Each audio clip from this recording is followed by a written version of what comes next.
Cette animation explique comment la dopamine est libérée par les terminaisons axonales dans la fente synaptique, comment elle agit et comment elle disparaît de la fente synaptique. Les neurones sont connectés entre eux par des synapses. La grande majorité des synapses ont lieu entre une terminaison de l'axone et une portion de dendrite. Au niveau des synapses, il existe une discontinuité, un petit espace qui sépare les deux neurones appelés fentes synaptiques. La transmission des informations entre les deux neurones se fait par conséquent grâce à une molécule chimique appelée neurotransmetteur ou neuromédiateur. Nous allons étudier le cas de la dopamine comme neurotransmetteur. La dopamine est synthétisée et mise en vésicule grâce à un transporteur appelé VMAT. Certaines vésicules synaptiques sont arrimées à la membrane.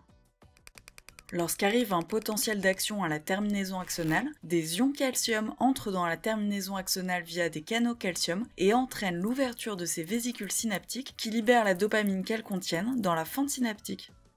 La dopamine se fixe alors sur tous les récepteurs qui la reconnaissent. La fixation sur les récepteurs situés dans la membrane de la dendrite provoque un effet dans le neurone dit postsynaptique.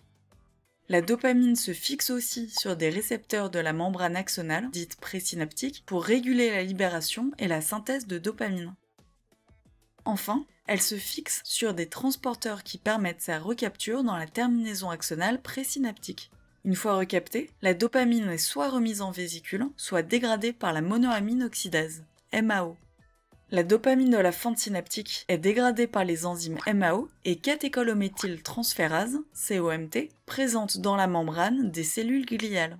Ces mécanismes permettent de faire totalement disparaître la dopamine de la fente synaptique et ainsi de terminer son action. Les différentes étapes de la transmission de dopamine d'un neurone à un autre se font au même moment.